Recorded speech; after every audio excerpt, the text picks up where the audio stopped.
ನಮಸ್ಕಾರ. ಇದೇ ಜೂನ್ 29ರಿಂದ ಕರ್ನಾಟಕ ರಾಜ್ಯದಲ್ಲಿ ಕೇಂದ್ರ ಚುನಾವಣಾ ಆಯೋಗ ವಿಶೇಷ ಮತದಾರರ ಪಟ್ಟಿಯ ಪರಿಷ್ಕರಣಾ ಕಾರ್ಯವನ್ನು ಅಂದರೆ ಸ್ಪೆಷಲ್ ಇಂಟೆನ್ಸಿವ್ ರಿವಿಷನ್ ಕಾರ್ಯವನ್ನು ಪ್ರಾರಂಭ ಮಾಡಿರ್ತಕ್ಕಂಥದ್ದು ನಮಗೆಲ್ಲ ಗೊತ್ತಿರ್ತಕ್ಕಂಥದ್ದು. ಒಂದಷ್ಟು ಸಾಮಾನ್ಯರಿಗೆ ಅಥವಾ ವಿದ್ಯಾವಂತರು ಅಲ್ಲದೆ ಇರತಕ್ಕಂಥವ್ರಿಗೆ ಅಥವಾ ಸಾಕಷ್ಟು ವಿದ್ಯೆಯನ್ನು ಅರ್ಜನೆ ಮಾಡದೇ ಇರತಕ್ಕಂಥವ್ರಿಗೆ ಕೆಲವೊಂದಷ್ಟು ಗೊಂದಲಕಾರಿ ಆಗ್ಬೋದು ಅನ್ನೋ ಒಂದು ಮಾಹಿತಿಗಳನ್ನು ಬೇರೆ ಬೇರೆ ಸಮುದಾಯದ ಬೇರೆ ಬೇರೆ ವರ್ಗದ ಜನರು ಹರಡ್ತಾ ಇರ್ತಕ್ಕಂಥದ್ದು ನಮಗೆಲ್ಲ ಗೊತ್ತಿರ್ತಕ್ಕಂಥದ್ದು. ಇಲ್ಲಿ ಗೊಂದಲ ಆಗುವಂಥದ್ದು ಏನೂ ಇಲ್ಲ. ಪ್ರತಿಯೊಂದು ಮತಗಟ್ಟೆಗೆ ಚುನಾವಣಾ ಆಯೋಗ ನಿಗದಿ ಮಾಡಿರ್ತಕ್ಕಂಥ BLOಗಳು ಅಂದರೆ ಬೂತ್ ಲೆವೆಲ್ ಆಫೀಸರ್ಸು, ಮತಗಟ್ಟೆ ಅಧಿಕಾರಿಗಳು ಅಂದರೆ ಅವರು ಶಿಕ್ಷಣ ಮತ್ತು ಆರೋಗ್ಯ ಇಲಾಖೆಗೆ ಸಂಬಂಧಪಟ್ಟ ಅಧಿಕಾರಿಗಳಾಗಿರ್ತಾರೆ, ನೌಕರರಾಗಿರ್ತಾರೆ ಬಹುತೇಕ. ಅಂಥವರು ಪ್ರತಿ ಮನೆಗೆ ಖುದ್ದಾಗಿ ಬಂದು ಆ ಮನೆಯಲ್ಲಿ ಇರ್ತಕ್ಕಂಥ ಸದಸ್ಯರು ಯಾರ್ಯಾರು ಇರ್ತಾರೆ ಅವರ ಎಲ್ಲರ ವಿವರಗಳನ್ನು ಅವರು ಕೊಡುವಂಥ ಗಣತಿ ನಮೂನೆ ಅಂತ ಏನು ಕರೀತಾರೆ ಅಥವಾ ಎನ್ಯುಮರೇಷನ್ ಫಾರ್ಮ್ ಅಂತ ಏನು ಕರೀತಾರೆ ಅದರಲ್ಲಿ ನಾವು ತುಂಬಿ ಅವ್ರಿಗೆ ಕೊಡಬೇಕಾಗಿರ್ತಕ್ಕಂಥದ್ದು. ಇಲ್ಲಿ 2 ಕಾಲಮ್ಗಳಿರ್ತದೆ. ಒಂದು 2002ರ ಮತಪಟ್ಟಿಯಲ್ಲಿ ಯಾವ ಯಾವ ಭಾಗದಲ್ಲಿ ಯಾವ ಯಾವ ವಿಧಾನಸಭಾ ಕ್ಷೇತ್ರದ ಯಾವ್ಯಾವ ಮತಗಟ್ಟೆಯಲ್ಲಿ ನಮ್ಮ ಹೆಸರುಗಳಿರುತ್ತೋ ಅವರ ಮಾಹಿತಿಯನ್ನು ಮೊದಲನೇ ಕಾಲಮ್ನ ತುಂಬೋದು. 2008ರಲ್ಲಿ ರಾಜ್ಯದ ವಿಧಾನಸಭಾ ಕ್ಷೇತ್ರಗಳ ಪುನರ್ವಿಂಗಡಣೆ ಆಗಿರೋದ್ರಿಂದ ಸ್ವಲ್ಪ ಗೊಂದಲ ಆಗ್ಬೋದು. ಉದಾಹರಣೆಗೆ ಈಗ ಪದ್ಮನಾಭನಗರ ವಿಧಾನಸಭಾ ಕ್ಷೇತ್ರದ ಎಲ್ಲ 7 ವಾರ್ಡ್ಗಳು ಈ ಹಿಂದೆ ಉತ್ತರಳ್ಳಿ ವಿಧಾನಸಭಾ ಕ್ಷೇತ್ರಕ್ಕೆ ಸೇರಿದಂಥ ಪ್ರದೇಶಗಳಾಗಿತ್ತು. ಹಾಗೆ ತ್ಯಾಗರಾಜನಗರ ಭಾಗಗಳು ಮೊದಲು ಬಸವನಗುಡಿ ವಿಧಾನಸಭಾ ಕ್ಷೇತ್ರದ ಭಾಗಕ್ಕೆ ಸೇರಿದಂಥ ಮತಗಟ್ಟೆಗಳಾಗಿತ್ತು. ಇಲ್ಲಿ ನಾವು ತುಂಬಬೇಕಾಗಿರೋಂಥದ್ದು 2002ರಲ್ಲಿ ನಾವು ಯಾವ ಭಾಗದ ಮತದಾರರ ಪಟ್ಟಿಯಲ್ಲಿ ನಾವಿದ್ವಿ ಅನ್ನೋ ಮಾಹಿತಿಯನ್ನು ನಾವು ಕೊಡಬೇಕು.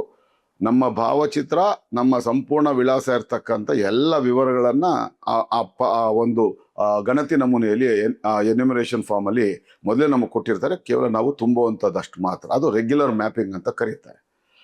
ಬಲಭಾಗದಲ್ಲಿರ್ತಕ್ಕಂಥ ಇನ್ನೊಂದು ಭಾಗ ಏನಿರುತ್ತೆ ಅಲ್ಲಿ 2002ರ ನಂತರ ಜನಿಸಿದಂಥವರು ಅಂದರೆ ಈಗಿನ ಸುಮಾರು 43-44 ವಯೋಮಾನದಲ್ಲಿರ್ತಕ್ಕಂಥವ್ರು ಅಂದರೆ 24 ವರ್ಷಗಳಾಗಿದೆ. 24 ವರ್ಷಗಳಿಂದ 18 ವರ್ಷ ಮೀರದೇ ಇರ್ತಕ್ಕಂಥವ್ರಿಗೆ 42-43 ವರ್ಷ ವಯೋಮಾನ ಆಗಿರ್ತದೆ. ಅವ್ರ ಅರ್ಜಿ ತುಂಬಬೇಕಂದ್ರೆ ಅದನ್ನು ಪ್ರೋಜೆನಿ ಮ್ಯಾಪಿಂಗ್ ಅಂತ ಕರೀತಾರೆ. ಅಂತಂದರೆ ಅವರ ಸಂತತಿಯನ್ನು ತಿಳಿಸುವಂಥ ಒಂದು ಮ್ಯಾಪಿಂಗ್ ಆಗಿರ್ತದೆ. ಅಲ್ಲಿ ಅವರ ಜೊತೆಗೆ ಮೊದಲನೇ ಕಾಲಮ್ನಲ್ಲಿ ಇರ್ತಕ್ಕಂಥವ್ರ ಜೊತೆ ಸಂಬಂಧ ಅಂದರೆ ತಂದೆ ತಾಯಿ ಅಥವಾ ಅಜ್ಜಿ ತಾತನ ಹೆಸರುಗಳನ್ನು ಅಲ್ಲಿ ಈ 4 ಜನರ ಹೆಸರುಗಳನ್ನು ಮಾತ್ರ ಅಲ್ಲಿ ನಮೂದು ಮಾಡಬೇಕಾಗಿರ್ತದೆ.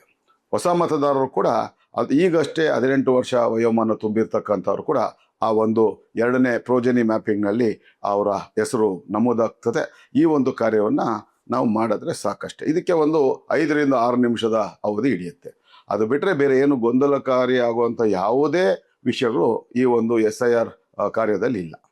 ನಮಗೆಲ್ಲ ಗೊತ್ತಿರಲಿ, ಭಾರತ ದೇಶದಲ್ಲಿ ಈಗ ನಡೀತಾ ಇರ್ತಕ್ಕಂಥದ್ದು 10ನೇ SIR ಕಾರ್ಯ ಅಂತ ನಾವು ಗಮನಿಸಬೇಕಾಗಿರ್ತಕ್ಕಂಥದ್ದು. ಇದುವರೆಗೂ ಒಟ್ಟು 9 ಬಾರಿ ಈ ಸ್ಪೆಷಲ್ ಇಂಟೆನ್ಸಿವ್ ರಿವಿಷನ್ ಕಾರ್ಯ ನಡೆದಿರ್ತಕ್ಕಂಥದ್ದು, ಮತದಾರರ ಪಟ್ಟಿ ಪರಿಷ್ಕರಣಾ ಕಾರ್ಯ ನಡೆದಿರ್ತಕ್ಕಂಥದ್ದು. ಇದೇನು ಮೊದಲಲ್ಲ. ಆದರೆ ವಿಶೇಷವಾಗಿ ಕಾಂಗ್ರೆಸ್ ಪಕ್ಷದವರು, ಆಮ್ ಆದ್ಮಿ ಪಾರ್ಟಿಯವರು ಅಥವಾ SDPIನವರು ಈ ಥರ ಇವರು ಗೊಂದಲವನ್ನು ಸೃಷ್ಟಿ ಮಾಡಲಿಕ್ಕೆ ಈ ರೀತಿಯ ಹೇಳಿಕೆಗಳನ್ನು ಕೊಟ್ಕೊಂಡು ಬರ್ತಾ ಇರ್ತಕ್ಕಂಥದ್ದು. ರಾಷ್ಟ್ರದಲ್ಲಿ ಇದುವರೆಗೂ 9 ರಾಜ್ಯಗಳ ಮತಪಟ್ಟಿ ಪರಿಷ್ಕರಣಾ ಕಾರ್ಯವನ್ನು ಈಗಾಗಲೇ ಸಂಪೂರ್ಣಗೊಳಿಸಿರ್ತಕ್ಕಂಥದ್ದು. ಹಾಗೆ 3 ಕೇಂದ್ರಾಡಳಿತ ಪ್ರದೇಶಗಳಲ್ಲಿ ಈಗಾಗಲೇ ಮುಗಿಸಿರ್ತಕ್ಕಂಥದ್ದು. ಒಂದು ಲಕ್ಷದ್ವೀಪ, ಒಂದು ಅಂಡಮಾನ್ ನಿಕೋಬಾರ್ ಮತ್ತು ಇನ್ನೊಂದು ಗೋವಾ ರಾಜ್ಯಗಳಲ್ಲಿ ಈ ಒಂದು ಕಾರ್ಯವನ್ನು ಮುಗಿಸಿರ್ತಕ್ಕಂಥದ್ದು. ಹಾಗೆ ರಾಜಸ್ಥಾನ, ಒರಿಸ್ಸಾ, ಪಶ್ಚಿಮ ಬಂಗಾಳ, ಬಿಹಾರ, ತಮಿಳುನಾಡು, ಆಂಧ್ರ ಪ್ರದೇಶ, ಕೇರಳದಂಥ 9 ರಾಜ್ಯಗಳಲ್ಲಿ ಈಗಾಗಲೇ SIR ಕಾರ್ಯವನ್ನು ಯಶಸ್ವಿಯಾಗಿ ಪೂರ್ಣಗೊಳಿಸಿರ್ತಕ್ಕಂಥದ್ದು. ಏನಾಗುತ್ತೆ ಇಲ್ಲಿ ನಾವು ಅರ್ಥ ಮಾಡ್ಕೊಳ್ಬೇಕಾಗಿರ್ತಕ್ಕಂಥದ್ದು, ಒಬ್ಬ ಮತದಾರ ಒಂದು ಭಾಗದಲ್ಲಿ ಮಾತ್ರ, ಒಂದು ಜಾಗದಲ್ಲಿ ಮಾತ್ರ ಆತನ ಹೆಸರನ್ನು ಮತದಾರರ ಪಟ್ಟಿಯಲ್ಲಿ ಇರಿಸ್ಲಿಕ್ಕೆ ಸಾಧ್ಯ ಇದೆ. ಒಬ್ಬ ವ್ಯಕ್ತಿ 2 ಪ್ರದೇಶಗಳಲ್ಲಿ 2 ಬೇರೆ ಬೇರೆ ಭಾಗಗಳಲ್ಲಿ ಆತನ ಹೆಸರು ಇರೋವಂಥದ್ದು ಸಾಧ್ಯ ಇಲ್ಲ. ಅದು ಸಂವಿಧಾನ ಬಾಹಿರ ಕಾರ್ಯ ಆಗ್ತದೆ. ಹಾಗಾಗಿ ಈಗ ಕಳೆದ 3-4 ತಿಂಗಳ ಹಿಂದಷ್ಟೇ ನಡೆದಂಥ ಅಸ್ಸಾಂ ಚುನಾವಣೆ ಇರ್ಬೋದು ಅಥವಾ ತಮಿಳುನಾಡು ಚುನಾವಣೆ ಇರ್ಬೋದು, ಕೇರಳ ರಾಜ್ಯ ಚುನಾವಣೆ ಇರ್ಬೋದು, ಈ ಎಲ್ಲ ಪುದುಚೇರಿ ಚುನಾವಣೆಗಳಲ್ಲಿ ಇಲ್ಲಿ ಬೆಂಗಳೂರು ಮಹಾನಗರ ಹೇಳಿ ಕೇಳಿ ಮೆಟ್ರೋಪಾಲಿಟನ್ ಸಿಟಿ ಆಗಿರೋದ್ರಿಂದ ಸುಮಾರು 17 ಲಕ್ಷಕ್ಕೂ ಹೆಚ್ಚು ತಮಿಳು ಮತದಾರರಿದ್ದಾರೆ. ಹಾಗೆ ಸುಮಾರು 3 ಲಕ್ಷಕ್ಕೂ ಹೆಚ್ಚು ಕೇರಳ ರಾಜ್ಯದ ಮೂಲ ಹೊಂದಿರತಕ್ಕಂಥ ಮತದಾರರು ಇರ್ತಾರೆ. ಹಾಗೆ ಉತ್ತರ ಭಾರತೀಯರು ಕೂಡ ಸಾಕಷ್ಟು, ಸುಮಾರು 20 ಲಕ್ಷಕ್ಕೂ ಹೆಚ್ಚು ಅಧಿಕ ಸಂಖ್ಯೆಯಲ್ಲಿ ಇರ್ತಕ್ಕಂಥದ್ದು. ಹಾಗೆ ತೆಲುಗು ಭಾಷಿಕರು ಕೂಡ ಇಲ್ಲಿ ಆಂಧ್ರದಿಂದ ವಲಸೆ ಬಂದಿರತಕ್ಕಂಥ ಸುಮಾರು 10-12 ಲಕ್ಷದಷ್ಟು ಪ್ರಮಾಣದಲ್ಲಿ ಇಲ್ಲಿ ವಾಸ ಮಾಡ್ತಾ ಇರ್ತಕ್ಕಂಥದ್ದು. ಯಾವ ಮತದಾರ ಈಗ ಇತ್ತೀಚೆಗೆ ನಡೆದಿರ್ತಕ್ಕಂಥ ಚುನಾವಣೆಗಳಲ್ಲಿ ತಮಿಳುನಾಡು ರಾಜ್ಯದಲ್ಲಿ, ಪುದುಚೇರಿಯಲ್ಲಿ, ಅಥವಾ ಕೇರಳ ರಾಜ್ಯದಲ್ಲಿ, ಅಥವಾ ಆಂಧ್ರ ಪ್ರದೇಶದಲ್ಲಿ, ತೆಲಂಗಾಣದಲ್ಲಿ, ಅಥವಾ ಅಸ್ಸಾಂನಲ್ಲಿ, ಅಥವಾ ಬಿಹಾರ, ಪಶ್ಚಿಮ ಬಂಗಾಳ ರಾಜ್ಯಗಳಲ್ಲಿ ಮತದಾನವನ್ನು ಚಲಾಯಿಸಿ ಬಂದಿರ್ತಾರೆ ಅಂಥವ್ರಿಗೆ ಇಲ್ಲಿ ಅವಕಾಶ ಇರೋದಿಲ್ಲ. ಇದು ಕಾನೂನು ಸಮ್ಮತವಾದಂಥ ವಿಷಯ. ಇದನ್ನು ಯಾರೂ ಪ್ರಶ್ನೆ ಮಾಡೋದಕ್ಕೆ ಸಾಧ್ಯನೇ ಇಲ್ಲ. ಹೀಗಾಗಿ ಕಾಂಗ್ರೆಸ್ಸಿಗರು, ನಾನೀಗಾಗಲೇ ಆಮ್ ಆದ್ಮಿ ಪಕ್ಷದವರು, ಹಾಗೆ ಬೇರೆ ಬೇರೆ SDP ಸೃಷ್ಟಿಸ್ತಾ ಇರ್ತಕ್ಕಂಥ ಗೊಂದಲಗಳನ್ನು ನಂಬಿ ಯಾರೂ ಕೂಡ ಈ ಪ್ರಕ್ರಿಯೆಯಿಂದ ಹಿಂದಕ್ಕೆ ಸರಿಯುವಂಥ ಕೆಲಸವನ್ನು ಮಾಡಬಾರ್ದು. ಒಂದು ವೇಳೆ ನಾವು ನಮ್ಮ ಹೆಸರನ್ನು ಹೊಸ ಮತದಾರರ ಪಟ್ಟಿಯಲ್ಲಿ ನೋಂದಣಿ ಮಾಡಿಕೊಳ್ಳಿದ್ರೆ ಏನಾಗತ್ತೆ ಅಂತಂದರೆ, ನಿಮಗೆಲ್ಲ ಗೊತ್ತಿರಲಿ, ಇದೇ ಜೂನ್ 28ರ ಮಧ್ಯರಾತ್ರಿ 12 ಗಂಟೆಗೆ ಅಲ್ಲಿಯವರೆಗೆ ಚಾಲ್ತಿಯಲ್ಲಿದ್ದಂಥ ಕರ್ನಾಟಕ ರಾಜ್ಯದ ಎಲ್ಲ ಮತದಾರರ ಪಟ್ಟಿ ಕಸದ ಬುಟ್ಟಿಗೆ ಬಿಸಾಕೋ ರೀತಿಯಲ್ಲಿ ಅದು ಏತಕ್ಕೂ ಪ್ರಯೋಜನ ಇಲ್ಲ. ಅಂದರೆ ಜೂನ್ 28ರ 12 ಗಂಟೆ 59 ನಿಮಿಷಕ್ಕೆ ಆ ಎಲ್ಲ ಮತದಾರರ ಪಟ್ಟಿ ಅದು ನಾವು ಬಿಸಾಕೋ ಮಟ್ಟಕ್ಕೆ ಅದು ಬರೀ ವೇಸ್ಟ್ ಪೇಪರ್ ಆಗಿರ್ತದೆ ಹೊರತು ಅದಕ್ಕೆ ಯಾವುದೇ ಮಾನ್ಯತೆ ಇರೋದಿಲ್ಲ. ಹೊಸ ಮತದಾರರ ಪಟ್ಟಿ ಪ್ರಾರಂಭ ಆಗಿರ್ತಕ್ಕಂಥದ್ದು 2026ರ ಜೂನ್ 29ನೇ ತಾರೀಕು 12 ಗಂಟೆ 1 ಸೆಕೆಂಡ್ನಿಂದ ಪ್ರಾರಂಭ ಆಗಿರ್ತದೆ. ಆವಾಗ ಕರ್ನಾಟಕ ರಾಜ್ಯದ ಮತದಾರರ ಸಂಖ್ಯೆ ಕೇವಲ 0 ಇರ್ತದೆ. ಹಾಗಾಗಿ 29ನೇ ತಾರೀಕಿಂದ ಏನು ಮತದಾರ ಪಟ್ಟಿ ಪರಿಷ್ಕರಣಾ ಕಾರ್ಯ ಆಗಿದೆ, ಅದರಲ್ಲಿ ಹೊಸದಾಗಿ ಯಾರ್ಯಾರು ನೋಂದಣಿ ಮಾಡ್ಕೊಳ್ತಾರೆ ಅವರ ಹೆಸರು ಮಾತ್ರ ಇರ್ತದೆ. ನಮ್ಮ ಹೆಸರು ಈಗಾಗಲೇ ಇದೆ, ನಾವು ಮತ ಚಲಾವಣೆ ಮಾಡಿದ್ದೀವಿ, 2024ರ ಲೋಕಸಭೆ ಚುನಾವಣೆಯಲ್ಲಿ ಮಾಡಿದ್ದೀವಿ, 2023ರ ವಿಧಾನಸಭೆ ಚುನಾವಣೆಯಲ್ಲಿ ಮಾಡಿದ್ದೀವಿ ಅಂತ ಯಾರ್ಯಾರು ಇರ್ತಾರೆ ಅವರಿಗೆಲ್ಲ ಒಂದು ಅರ್ಥ ಮಾಡ್ಕೊಳ್ಬೇಕಾಗಿರೋಂಥದ್ದು. ಅದೆಲ್ಲ ಯಾವುದಕ್ಕೂ ಪ್ರಯೋಜನ ಇಲ್ಲ. ಹೊಸದಾಗಿ ನಿಮ್ಮ ಮತದಾರ ಪಟ್ಟಿಯಲ್ಲಿ ನಿಮ್ಮ ಹೆಸರನ್ನು, ನಿಮ್ಮ ಕುಟುಂಬದ ಸದಸ್ಯರ ಹೆಸರನ್ನು ನೋಂದಣಿ ಮಾಡಿಕೊಂಡ್ರೆ ಮಾತ್ರ ನಾವು ಅದು ಹೊಸದಾಗಿ ನಿಮ್ಮ ಮತದಾರ ಪಟ್ಟಿಯಲ್ಲಿ ಇರ್ಲಿಕ್ಕೆ ಸಾಧ್ಯ. ಹಾಗಾಗಿ ಯಾರೂ ಇನ್ನು ಇರ್ತಕ್ಕಂಥದ್ದು ಕೇವಲ ನಮಗೆ ಜುಲೈ 29ರ ತನಕ ಮಾತ್ರ. ಇನ್ನು ಉಳಿದಿರ್ತಕ್ಕಂಥದ್ದು ನಮಗೆ ಕೇವಲ 23-24 ದಿನಗಳು ಮಾತ್ರ. ಅಷ್ಟರಲ್ಲಿ ನಿಮ್ಮ ಮನೆ ಬಾಗಿಲಿಗೆ ಬರುವಂಥ BLOಗಳು ಕೊಡುವಂಥ ಒಂದು ಗಣತಿ ನಮೂನೆಯನ್ನು ಅರ್ಜಿಯಲ್ಲಿ ನಿಮ್ಮ ಕನ್ನಡ ಅಥವಾ ಆಂಗ್ಲ ಭಾಷೆಯಲ್ಲಿ ಅದನ್ನು ತುಂಬಿ ಅದು ಅವರಿಗೆ ಕೊಡಬೇಕು ಅಂತಂದರೆ ಎನ್ಯುಮರೇಷನ್ ಫಾರ್ಮ್ ಅಂತ ಏನು ಕೊಡ್ತಾರೆ ಅದರಲ್ಲಿ ತುಂಬಿ ಅವರಿಗೆ ಕೊಡಬೇಕು ಅಂತ ಹೇಳಿ ನಿಮ್ಮಲ್ಲಿ ಮನವಿ ಮಾಡಿಕೊಂಡು, ಇಲ್ಲಿ ಮತ್ತೊಂದು ವಿಷಯವನ್ನು ನಾನು ಪ್ರಸ್ತಾಪ ಮಾಡಲೇಬೇಕಾದಂಥ ಅನಿವಾರ್ಯತೆ ಇದೆ. ನಾನು ಈಗಾಗಲೇ ಹೇಳಿದಾಗೆ ಇದೇನು ಹೊಸದಲ್ಲ. ಇದು 10ನೇ ಸಲ 1952ರಿಂದ ಇಲ್ಲಿಯವರೆಗೆ ಈಗ ನಡೀತಾ ಇರ್ತಕ್ಕಂಥ ವಿಶೇಷ ಮತದಾರ ಪಟ್ಟಿ ಪರಿಷ್ಕರಣಾ ಕಾರ್ಯ ಈಗ 10ನೇ ಬಾರಿ ನಡೀತಾ ಇರ್ತಕ್ಕಂಥದ್ದು. ಕಳೆದ ಸಾರಿ ನಡೆದಿರ್ತಕ್ಕಂಥದ್ದು 2002ರಲ್ಲಿ. ಹಾಗಾಗಿ 2002ರ ಪಟ್ಟಿಯನ್ನು ಇವರು ಚುನಾವಣಾ ಆಯೋಗ ಅಲ್ಲಿ ಹೆಸರು ಎಲ್ಲೆಲ್ಲಿರುತ್ತೆ ಅದನ್ನು ಅವರು ಲೆಕ್ಕಕ್ಕೆ ತಗೊಂಡಿರ್ತಕ್ಕಂಥದ್ದು. ನಾವು ಉದಾಹರಣೆಗೆ ಕರ್ನಾಟಕ ರಾಜ್ಯದಲ್ಲಿ ವಿಶೇಷವಾಗಿ ಬೆಂಗಳೂರು ಮಹಾನಗರ ಮೆಟ್ರೋಪಾಲಿಟನ್ ಸಿಟಿ ಅಂತ ನಾನು ಈಗಾಗಲೇ ಹೇಳಿದ್ದೀನಿ.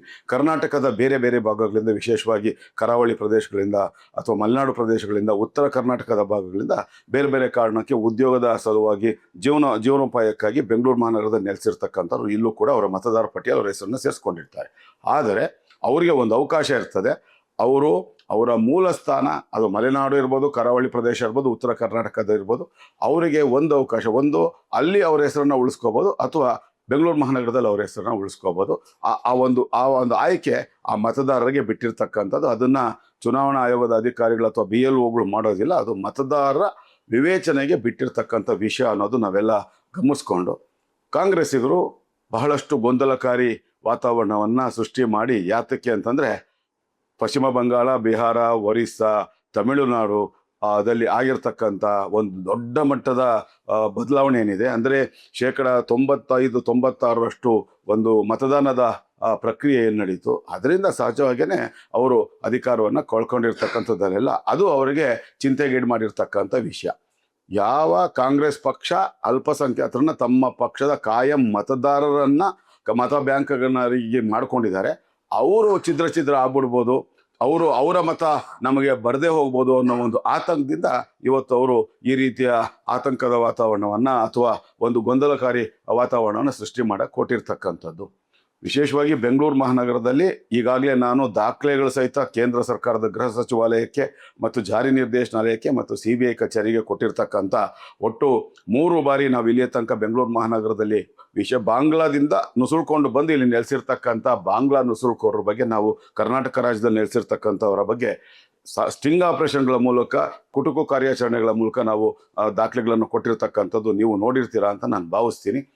ವಿಶೇಷವಾಗಿ ಬೆಂಗಳೂರು ಮಹಾನಗರದಲ್ಲಿ ಸುಮಾರು 5 ರಿಂದ 6 ಲಕ್ಷಕ್ಕೂ ಹೆಚ್ಚು ಜನ ಇವತ್ತು ಬಾಂಗ್ಲಾ ನುಸುಳುಕೋರು ಬಂದು ಸೇರ್ಕೊಂಡಿರ್ತಕ್ಕಂಥದ್ದು. ಚಿಕ್ಕಮಗಳೂರು, ಕೊಡಗು, ಶಿವಮೊಗ್ಗ, ವಿಶೇಷವಾಗಿ ಸಕಲೇಶ್ಪುರದಂಥ ಮಲೆನಾಡು ಕಾಫಿ ಎಸ್ಟೇಟ್ಗಳಿರ್ತಕ್ಕಂಥ ಭಾಗದಲ್ಲಿ ಸುಮಾರು 6-7 ಲಕ್ಷಕ್ಕೂ ಹೆಚ್ಚು ಜನ ಇಲ್ಲಿ ಬಾಂಗ್ಲಾ ನುಸುಳುಕೋರು ಬಂದು ಸೇರ್ಕೊಂಡಿರ್ತಕ್ಕಂಥದ್ದು. ಕೆಲವೊಂದು ದೇಶದ್ರೋಹಿಗಳು ಅವರಿಗೆಲ್ಲ ಒಂದು ಆಧಾರ್ ಕಾರ್ಡ್ಗಳನ್ನು, ಮತದಾರರ ಗುರುತಿನ ಚೀಟಿಗಳನ್ನು ಮಾಡಿಕೊಡುವಂಥ ದೇಶದ್ರೋಹದ ಕೆಲಸವನ್ನು ಮಾಡಿರ್ತಕ್ಕಂಥದ್ದು ನಾವೆಲ್ಲ ಈಗಾಗಲೇ ದಾಖಲೆಗಳು ಸಹಿತ ಅದನ್ನು ಅವರ ಬಾಯಲ್ಲೇ, ಬಾಂಗ್ಲಾ ನುಸುಳುಕೋರರ ಬಾಯಲ್ಲೇ ಬಾಯಿ ಬಿಡಿಸಿ ತಾವು ಎಲ್ಲಿಂದ ಬಂದ್ವಿ, ಹೇಗೆ ತಪ್ಪಿಸ್ಕೊಂಬಂದ್ವಿ, ಭಾರತದೊಳಗೆ ಹೇಗೆ ನುಸುಳ್ಕೊಂಬಂದ್ವಿ, ಮತ್ತು ಇಲ್ಲಿ ಬಂದು ಏನು ಹೇಳ್ಸಿದ್ವಿ, ನಮ್ಗೆ ಇಲ್ಲಿ ಮತದಾರರ ಪಟ್ಟಿಯನ್ನು ಮಾಡಿಕೊಟ್ಟವ್ರು ಯಾರು, ಆಧಾರ್ ಕಾರ್ಡ್ಗಳನ್ನ ಮಾಡಿಕೊಟ್ಟವ್ರು ಯಾರು ಅನ್ನೋ ಒಂದು ಮಾಹಿತಿಯನ್ನು ಅವ್ರ ಬಾಯಲ್ಲೇ ಬಿಡಿಸುವಂಥ ಕೆಲಸವನ್ನು ನಾವು ಮಾಡೋದ್ರ ಮೂಲಕ ಒಂದು ದೊಡ್ಡ ಒಂದು ಏನು ಮುಂದಿನ ದಿನಗಳಲ್ಲಿ ಆಂತರಿಕ ಭದ್ರತೆಗೆ ಸವಾಲನ್ನು ಒಡ್ಡುವಂಥ ರೀತಿಯಲ್ಲಿ ಬಾಂಗ್ಲಾ ನುಸುಳುಕೋರು ಬಂದು ಇಲ್ಲಿ ಸೇರ್ಕೊಂಡಿದ್ದಾರೆ. ಅದಕ್ಕೆ ಸಂಬಂಧಪಟ್ಟ ಸಂಪೂರ್ಣ ದಾಖಲೆಗಳನ್ನು, ಮಾಹಿತಿಗಳನ್ನು ಕೇಂದ್ರ ಸರ್ಕಾರದ ಗೃಹ ಸಚಿವಾಲಯ ಕೊಡೋದ್ರ ಜೊತೆಗೆ ರಾಜ್ಯದ ಪೊಲೀಸ್ ಮಹಾನಿರ್ದೇಶಕರಿಗೂ ಕೂಡ, ಹಾಗೆ ಬೆಂಗಳೂರು ಮಹಾನಗರದ ಪೊಲೀಸ್ ಆಯುಕ್ತರಿಗೂ ಕೂಡ ಅದರ ಮಾಹಿತಿಯನ್ನು, ದಾಖಲೆಗಳನ್ನು ಕೊಡುವಂಥ ಒಂದು ನಿಜವಾದಂಥ ಭಾರತೀಯರಾಗಿ ನಾವು ಮಾಡಬೇಕಾಗಿರ್ತಕ್ಕಂಥ ಕೆಲಸವನ್ನು ನಾವು ಮಾಡಿದ್ದೇವೆ. ಇನ್ನು ಇವರು ಕಾಂಗ್ರೆಸ್ಸಿಗರು ಇವಾಗ ವಿಶೇಷವಾಗಿ ಉದಾಹರಣೆಗೆ ಕಾಂಗ್ರೆಸ್ ಪಕ್ಷದ ಒಬ್ಬ ಅಗ್ರಗಣ್ಯ ನಾಯಕರಲ್ಲಾಗಿರ್ತಕ್ಕಂಥ VS ಉಗ್ರಪ್ಪನವ್ರ ಬಗ್ಗೆ ನಾನು ಹೇಳ್ತೀನಿ. VS ಉಗ್ರಪ್ಪನವರು ಮಾಧ್ಯಮಗಳಲ್ಲಿ, ಪತ್ರಿಕಾಗೋಷ್ಠಿಗಳಲ್ಲಿ ಜನರಿಗೆ ಏನೋ ಬೋಧನೆಗಳನ್ನು ಮಾಡುವಂಥ, ಹಿತೋಪದೇಶಗಳನ್ನು ಹೇಳುವಂಥ ನಾನೊಬ್ಬ ಪ್ರಾಮಾಣಿಕ ಸಾಚಾ ವ್ಯಕ್ತಿ ಅನ್ನೋ ರೀತಿಯಲ್ಲಿ ಅವ್ರು ಮಾತಾಡ್ತಾರೆ. ಆದರೆ ನನ್ನದೇ ದೂರನ್ನು ಆಧರಿಸಿ ಇದೇ VS ಉಗ್ರಪ್ಪನವರು ಬೆಂಗಳೂರಿನ ಬೊಮ್ಮನಹಳ್ಳಿ ವಿಧಾನಸಭಾ ಕ್ಷೇತ್ರದ HSR ಲೇಔಟ್ ಬಡಾವಣೆ ಏನಿದೆ, HSR ಲೇಔಟ್ ಬಡಾವಣೆಯ ಭಾಗ ಸಂಖ್ಯೆ 167ರಲ್ಲಿ ಕ್ರಮ ಸಂಖ್ಯೆ 999ರಲ್ಲಿ ಅವರ ಹೆಸರು ನಮೂದಾಗಿರುತ್ತೆ. ಅದೇ VS ಉಗ್ರಪ್ಪನವರ ಸ್ವಗ್ರಾಮ ತುಮಕೂರು ಜಿಲ್ಲೆ ಪಾವಗಡ ತಾಲೂಕಿನ ವೆಂಕಟಾಪುರ ಗ್ರಾಮದ ಒಂದು ಭಾಗ ಸಂಖ್ಯೆ 225ರಲ್ಲಿ ಕ್ರಮ ಸಂಖ್ಯೆ 875ರಲ್ಲಿ ಅವರ ಹೆಸರನ್ನ ನಮೂದಾಗಿರುತ್ತೆ. ಅಂಥ ಒಬ್ಬ ಜನಪ್ರತಿನಿಧಿಯಾಗಿ ಸಂಸದರಾಗಿದ್ದಂಥವ್ರು, ವಿಧಾನ ಪರಿಷತ್ ಸದಸ್ಯರಾಗಿರ್ತಕ್ಕಂಥವ್ರು, ಕಾಂಗ್ರೆಸ್ ಪಕ್ಷದ ದೊಡ್ಡ ದೊಡ್ಡ ಹುದ್ದೆಗಳಲ್ಲಿ ಕೆಲಸ ಮಾಡಿದಂಥವ್ರೆ ಅವರ ಹೆಸರನ್ನ 2 ಭಾಗಗಳಲ್ಲಿ 2 ಕಡೆ ಅವರ ಹೆಸರನ್ನ ಮತದಾರ ಪಟ್ಟಿಯಲ್ಲಿ ಸೇರಿಸ್ಕೊಂಡಿರುವಂಥ ಸಂಬಂಧ ನನ್ನ ದೂರನ್ನು ಆಧರಿಸಿ ನ್ಯಾಯಾಲಯ ನೀಡಿದಂಥ ಆದೇಶದಂತೆ ಅವರ ವಿರುದ್ಧ FIR ದಾಖಲಾಗಿರ್ತಕ್ಕಂಥ ದಾಖಲೆಗಳನ್ನು ಕೂಡ ನಿಮ್ಗೆ ತೋರಿಸುವಂಥ ಒಂದು ಕೆಲಸವನ್ನು ನಾವು ಮಾಡ್ತೀವಿ. ಈ ರೀತಿ ಈಗಾಗಲೇ ನಿಮಗೆಲ್ಲ ಗೊತ್ತಿರತಕ್ಕಂಥದ್ದು, ನಿರಂತರವಾಗಿ ಹಿಂದೂ ವಿರೋಧಿ ಹೇಳಿಕೆಗಳನ್ನು, ಭಾಜಪ ವಿರೋಧಿ ಹೇಳಿಕೆಗಳನ್ನು ಕೊಟ್ಕೊಂಡು ಸದಾ ಪ್ರಚಾರದಲ್ಲಿರ್ತಕ್ಕಂಥ ಪ್ರಕಾಶ್ ರಾಜ್ ಅಥವಾ ಪ್ರಕಾಶ್ ರೈ ಅನ್ನೋ ಒಬ್ಬ ವ್ಯಕ್ತಿ 4 ಭಾಗಗಳಲ್ಲಿ, 4 ಪ್ರದೇಶಗಳಲ್ಲಿ, 4 ರಾಜ್ಯಗಳಲ್ಲಿ ಆತನ ಹೆಸರುಗಳನ್ನು ಮತದಾರ ಪಟ್ಟಿಯಲ್ಲಿ ಸೇರಿಸ್ಕೊಂಡಿರ್ತಕ್ಕಂಥ ದಾಖಲೆಗಳನ್ನು ಅವ್ರ ವಿರುದ್ಧ ಈಗಾಗಲೇ ಕ್ರಿಮಿನಲ್ ಪ್ರಕರಣ ದಾಖಲಾಗಿರ್ತಕ್ಕಂಥದ್ದು ನಮಗೆಲ್ಲ ಗೊತ್ತಿರ್ತಕ್ಕಂಥದ್ದು. ಆ ಒಂದು ನಿಟ್ಟಿನಲ್ಲಿ ಅವರ ಹೆಸರು ಇವಾಗ VS ಉಗ್ರಪ್ಪನವರು ಅಲ್ಲಿ ಗ್ರಾಮ ಪಂಚಾಯತಿ ಚುನಾವಣೆಯಲ್ಲಿ, ಜಿಲ್ಲಾ ಪಂಚಾಯತಿ ಚುನಾವಣೆಯಲ್ಲಿ ಅಲ್ಲಿ ಹೋಗಿ ಮತದಾನವನ್ನು ಮಾಡ್ತಾರೆ. ಬೆಂಗಳೂರಿನಲ್ಲಿ ನಡೆಯುವಂಥ ಮಹಾಪೌರರ ಚುನಾವಣೆಗೆ ಸಂಬಂಧಪಟ್ಟಾಗ ಅಂಥ ಸಂದರ್ಭದಲ್ಲಿ ಅವರು HSR ಬಡಾವಣೆಯಲ್ಲಿ ಇರ್ತಕ್ಕಂಥ ಮತದಾರರ ಪಟ್ಟಿಯನ್ನು ತಗೊಂಬಂದು ಇಲ್ಲಿ ಮತ ಚಲಾವಣೆ ಮಾಡುವಂಥ ಕಾನೂನು ಬಾಹಿರ ಕಾರ್ಯವನ್ನು ಅವ್ರು ಮಾಡುವಂಥದ್ದು. ಹೀಗಾಗಿ ಇಂಥವರೆಲ್ಲ ಈ ಒಂದು ತಮ್ಮ ಕಾನೂನು ಬಾಹಿರ ಕಾರ್ಯಗಳಿಗೆ ಅಡೆತಡೆ ಆಗತ್ತೆ ಅನ್ನೋ ಒಂದೇ ಒಂದು ಕಾರಣದಿಂದ SIR ಅನ್ನು ಅವರು ವಿರೋಧ ಮಾಡ್ತಾ ಇರ್ತಕ್ಕಂಥದ್ದು ನಾವು ಗಮನಿಸಬೇಕಾಗಿರ್ತಕ್ಕಂಥದ್ದು. ಜೊತೆಗೇನೆ ವಿಶೇಷವಾಗಿ ಭಾರತೀಯ ಜನತಾ ಪಾರ್ಟಿಯ ಕಾರ್ಯಕರ್ತರು, ನಾಯಕರು ಅರ್ಥ ಮಾಡ್ಕೊಳ್ಬೇಕಾಗಿರ್ತಕ್ಕಂಥದ್ದು, ಪ್ರತಿಯೊಬ್ಬ BLO ಆತನಿಗೆ ನಿಗದಿಯಾಗಿರ್ತಕ್ಕಂಥ ಮತಗಟ್ಟೆಯ ಮನೆಗೆ ಹೋಗಿ ನೇರವಾಗಿ ಮತದಾರರನ್ನ ಸಂಪರ್ಕ ಮಾಡಿ ಆ ಒಂದು ಗಣತಿ ನಮೂನೆಯನ್ನು, ಆ ಎನ್ಯುಮರೇಷನ್ ಫಾರ್ಮನ್ನು ಅವ್ರ ಕೈಲಿ ತುಂಬಿಸಿ ಅವರ ಸಹಿಯನ್ನು ಪಡ್ಕೊಂಡು ಒರಿಜಿನಲ್ ಕಾಪಿಯನ್ನು ಅವರು ಇಟ್ಕೊಂಡು ಇನ್ನೊಂದು OC ಕಾಪಿಯನ್ನು ಆ ಮತದಾರರಿಗೆ ಕೊಟ್ಟು ಬರಬೇಕಾಗಿರ್ತಕ್ಕಂಥದ್ದು ಪ್ರತಿಯೊಬ್ಬ BLOನ ಕರ್ತವ್ಯ.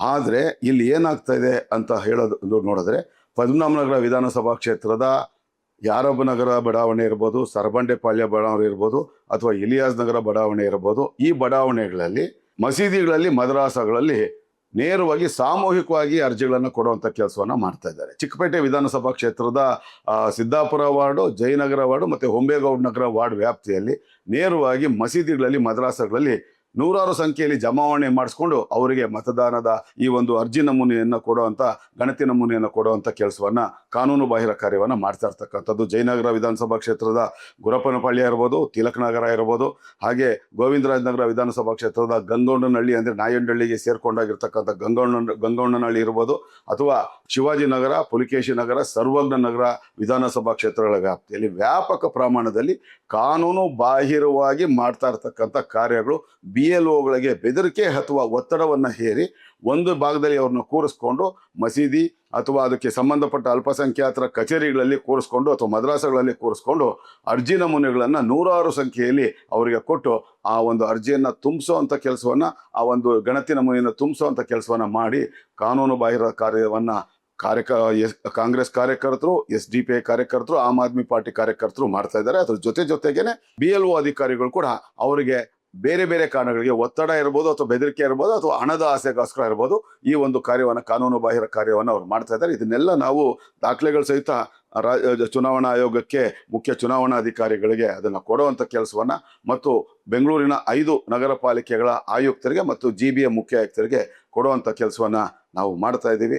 ಆ ನಿಟ್ಟಿನಲ್ಲಿ ಪ್ರತಿಯೊಬ್ಬ ಭಾರತೀಯ ಜನತಾ ಪಾರ್ಟಿಯ ಕಾರ್ಯಕರ್ತ ಈ ವಿಷಯದಲ್ಲಿ ಎಚ್ಚರಿಕೆ ವಹಿಸಿ, ಈಗಾಗಲೇ ಉದಾಸೀನ ಮನೋಭಾವ ತೋರ್ತಾ ಇರ್ತಕ್ಕಂಥ ಪ್ರಬುದ್ಧ ಮತದಾರರು, ಆ ವಿದ್ಯಾವಂತ ಮತದಾರರನ್ನ ಮನವೊಲಿಸಿ ಯಾತಕ್ಕೋಸ್ಕರ ಈ SIR ಕಾರ್ಯದಲ್ಲಿ ಅವರು ಪಾಲ್ಗೊಳ್ಬೇಕು, ಅವರ ವಿವರಗಳನ್ನು ಆ ಒಂದು ಎನ್ಯುಮರೇಷನ್ ಫಾರ್ಮಲ್ಲಿ ತುಂಬಿ ಕೊಡಬೇಕು ಅನ್ನೋ ಒಂದು ವಿಷಯವನ್ನು ಅವರಿಗೆ ಮನವರಿಕೆ ಮಾಡಿಕೊಡ್ಬೇಕು ಅಂತ ಹೇಳ್ತಾ, ನಮ್ಮ ಕೆಲಸ ಯಾವ ಪ್ರಮಾಣದಲ್ಲಿ ಎಲ್ಲೆಲ್ಲಿ ಈ ಅಲ್ಪಸಂಖ್ಯಾತ ಸಮುದಾಯದವರು ಅಥವಾ SDPI ಕಾರ್ಯಕರ್ತರು ಅಥವಾ ಕಾಂಗ್ರೆಸ್ ಪಕ್ಷದ ಕಾರ್ಯಕರ್ತರು ಮತದಾರರನ್ನ ಒಟ್ಟಿಗೆ ಸೇರಿಸ್ಕೊಂಡು ಅವರಿಗೆ ಅರ್ಜಿಯನ್ನು ಅಲ್ಲೇ ಕೊಡುವಂಥ ಕೆಲಸವನ್ನು, ಸಾಮೂಹಿಕವಾಗಿ ಅರ್ಜಿಯನ್ನು ತುಂಬಿಸುವಂಥ ಕೆಲಸವನ್ನು ಮಾಡ್ತಾ ಇದ್ದಾರೆ. ಅದರ ವಿರುದ್ಧ ಆ ಸ್ಥಳೀಯ ಮಟ್ಟದಲ್ಲೇ ನಾವು ದೊಡ್ಡ ಮಟ್ಟದ ಹೋರಾಟವನ್ನು ಮಾಡಿ ಚುನಾವಣಾ ಆಯೋಗಕ್ಕೆ ಮತ್ತು ಮುಖ್ಯ ಚುನಾವಣಾಧಿಕಾರಿಗಳಿಗೆ, ಹಾಗೆ ನಾವು ಇಲ್ಲಿ 5 ಬೆಂಗಳೂರು ಮಹಾನಗರಕ್ಕೆ ವಿಶೇಷವಾಗಿ ಅದಕ್ಕೆ ಅನ್ವಯ ಆಗುವಂತ ಹೇಳೋದಾದ್ರೆ ಎಲ್ಲ 5 ನಗರ ಪಾಲಿಕೆಗಳ ಆಯುಕ್ತರುಗಳಿಗೆ ಮತ್ತು GBA ಮುಖ್ಯ ಆಯುಕ್ತರಿಗೆ ದಾಖಲೆಗಳು ಸಹಿತ ಅದರ ವಿವರವನ್ನು ಕೊಡಬೇಕು.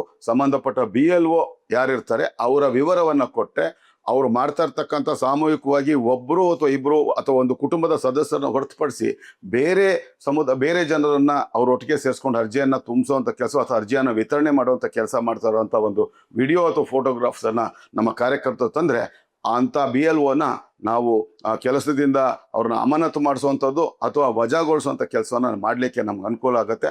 ಆ ನಿಟ್ಟಿನಲ್ಲಿ ನೀವೆಲ್ಲ ನಮ್ಮ ಭಾರತೀಯ ಜನತಾ ಪಾರ್ಟಿಯ ಕಾರ್ಯಕರ್ತರು ಇನ್ನು 22-23 ದಿನಗಳ ಕಾಲ ಇರತಕ್ಕಂಥ ಈ ಒಂದು ಕಡಿಮೆ ಅವಧಿಯನ್ನು ಇವರು ನಿರ್ಲಕ್ಷ್ಯ ಮಾಡದೆ, ನಾವು ನಮ್ಮ ದೇಶದ ಭವಿಷ್ಯ ಇಲ್ಲಿ ಆಂತರಿಕ ಭಯೋತ್ಪಾದನೆ ಮಾಡುವಂಥ ಬಾಂಗ್ಲಾ ನುಸುಳುಕೋರಿಗೆ ಮತದಾರರ ಪಟ್ಟಿಯಲ್ಲಿ ಯಾವ ಕಾರಣಕ್ಕೂ ಅವಕಾಶ ಕೊಡಬಾರ್ದು. ನಾನು ಈಗಾಗಲೇ ಹೇಳಿದಾಗ ಅದು ಯಾವುದೇ ಸಮುದಾಯದ ಮತದಾರರಾದರೂ ಕೂಡ ಇತ್ತೀಚೆಗೆ ನಡೆದಂಥ ಚುನಾವಣೆಗಳಲ್ಲಿ ಆಯಾ ರಾಜ್ಯಗಳಿಗೆ ಹೋಗಿ ಅವರ ಮಾತೃ ರಾಜ್ಯಗಳಿಗೆ ಹೋಗಿ ಮತ ಚಲಾವಣೆ ಮಾಡಿ ಬಂದಿರತಕ್ಕಂಥವ್ರನ್ನ ಇಲ್ಲಿ ಮತದಾರರ ಪಟ್ಟಿಯಲ್ಲಿ ಸೇರಿಸಲಿಕ್ಕೆ ಅವಕಾಶ ಇಲ್ಲ. ಇಂಥ ನಿಟ್ಟಿನಲ್ಲಿ ನಾವೆಲ್ಲ ಕಾರ್ಯೋನ್ಮುಖರಾಗಬೇಕು. ಆ ಮೂಲಕ ಒಂದು ಪ್ರಜಾಪ್ರಭುತ್ವ ವ್ಯವಸ್ಥೆಯ ನಿಜವಾದ ಆಶಯಗಳನ್ನು ಜಾರಿಗೆ ತರುವಂಥ ನಿಟ್ಟಿನಲ್ಲಿ ಭಾರತೀಯ ಜನತಾ ಪಾರ್ಟಿಯ ಕಾರ್ಯಕರ್ತರು ಮುಂದಾಗಬೇಕು ಅಂತ ಹೇಳಿ ನಾನು ಮನವಿ ಮಾಡ್ಕೊಂಡು ನನ್ನ ಮಾತು ಮುಗಿಸ್ತೀನಿ. ಜೈ ಹಿಂದ್, ಜೈ ಕರ್ನಾಟಕ, ನಮಸ್ಕಾರ.